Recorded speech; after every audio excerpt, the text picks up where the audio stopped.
Wilayah Kabupaten Alor merupakan salah satu daerah yang masuk dalam zona merah terjadinya bencana alam.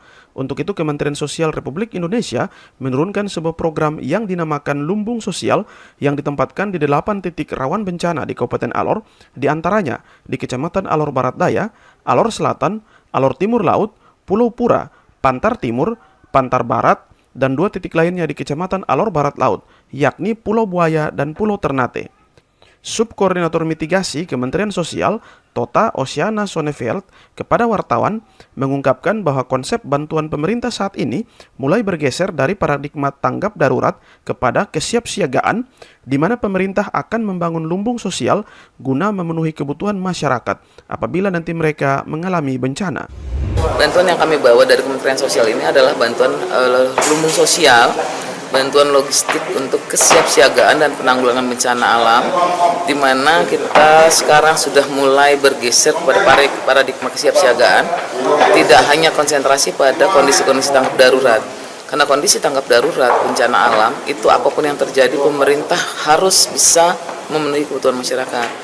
Tetapi bantuan lumbung sosial, program kesiapsiagaan ini lebih kepada bagaimana menyiapkan masyarakat untuk siap siaga, mengenali potensi daerah rawan bencana di daerahnya, dan punya ketersediaan logistik.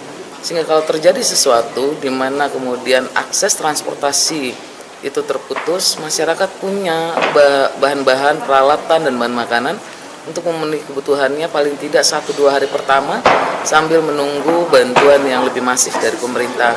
Dan bantuan ini juga bertujuan untuk mengurangi resiko bencana, karena di dalam bantuan yang diberikan itu ada peralatan-peralatan yang bisa digunakan untuk simulasi, untuk latihan, untuk kemudian mereka kerja bakti sama-sama. Misalnya kalau mendekati musim hujan, barangkali pohon-pohon yang rindang itu harus mulai dipangkas.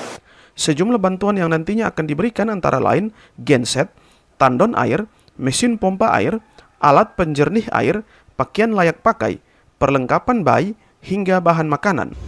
Bantuan yang diberikan itu antara lain ada generator lengkap dengan aksesoris listriknya termasuk sampai dengan mata lampu. Kemudian ada tandon air, mesin pompa air itu untuk kebutuhan penyediaan air bersih. Dan untuk di daerah yang rawan banjir dan di daerah daratan pulau besar itu memang kami sediakan khusus ada mesin penjernih air. Untuk mengantisipasi apabila terjadi banjir, biasanya sumber-sumber air itu tercemar, sehingga alat penjernih air ini untuk menyaring air, dan air yang sudah disaring itu layak untuk konsumsi dan tentunya harus dimasak dulu. Lalu kemudian ada bahan sandang, jadi mulai dari perlengkapan bayi seperti pamper sampai dengan sandang dewasa. Lalu ada bahan makanan, kami memang mencoba memberikan yang terbaik untuk masyarakat, sehingga beras yang kami sediakan itu adalah beras premium. Kemudian ada bahan makanan untuk anak. Dirinya berharap agar apabila bantuan tersebut digunakan untuk kepentingan penanggulangan bencana, laporannya bisa segera dibuat agar pemerintah dapat kembali mengisi lumbung tersebut. Mungkin nilainya tidak terlalu besar untuk setiap lumbung, tetapi kalau bisa digunakan dengan baik dan pelaporannya baik, ketika barang-barang tersebut atau logistik tersebut digunakan tepat sasaran khusus untuk menanggulangi bencana di daerah masing-masing, tentu pemerintah pusat, provinsi, dan kabupaten tidak akan terlalu lama untuk mengisinya kembali. Jadi lumbung sosial ini bukan bantuan yang sekali dan selesai.